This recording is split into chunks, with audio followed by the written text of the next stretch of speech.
Nous sommes des pies. Oui, chers jurés, cher public, l'humain est attiré par ce qui scintille. Étoiles, bijoux, pierres précieuses, on aime quand ça brille. Alors de tout temps, nous nous sommes rués vers l'or. L'argent, nous l'avons porté, et le cuivre, le pauvre, est lésé dans cette trinité.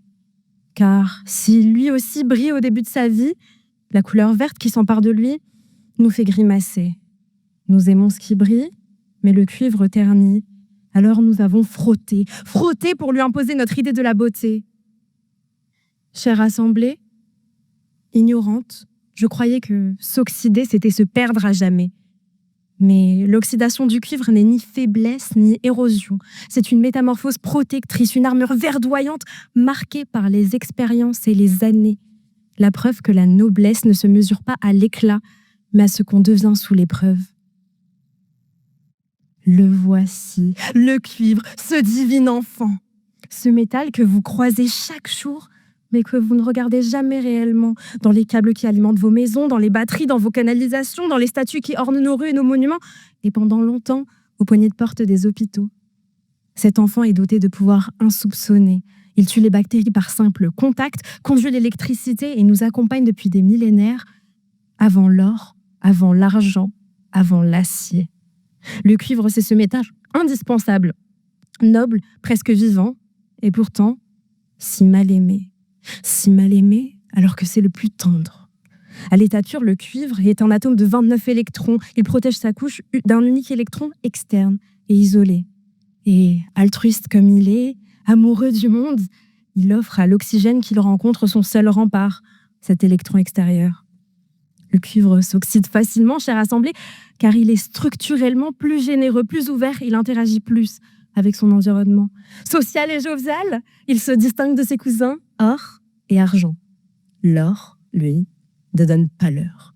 Il ne donne rien. Inerte, immuable, il traverse les siècles sans jamais changer. L'argent cède un peu, mais reste avare de ses électrons et par nature ne se mélange pas avec la plèbe. Le cuivre, lui, a le cœur sur la main.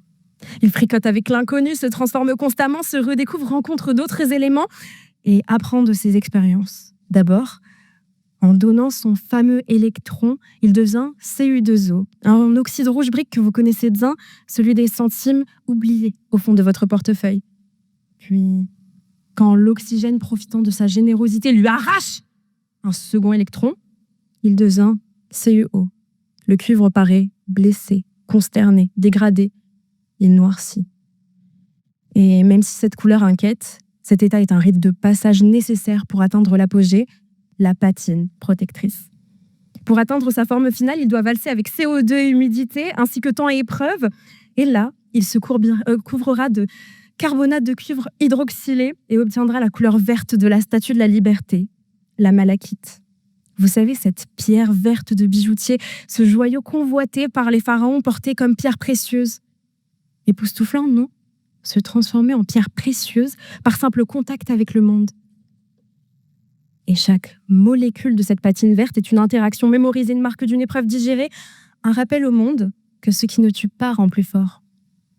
Mais certains s'écrieront quand même que son oxydation est une trahison à sa propre noblesse, qu'en changeant, il perd toute robustesse. Alors demandez. Demandez aux architectes, demandez à ceux qui ont conçu les toitures de Notre-Dame, les dômes des grandes bibliothèques. Ils savaient que le cuir s'oxyderait et qu'avec, il ne serait que plus durable. Ils l'ont choisi pour ça, pas malgré son oxydation future et certaine, mais pour elle. Elle n'était pas inconvéniente, risquée, ni rouille, encore moins érosion. Elle était l'opportunité du siècle.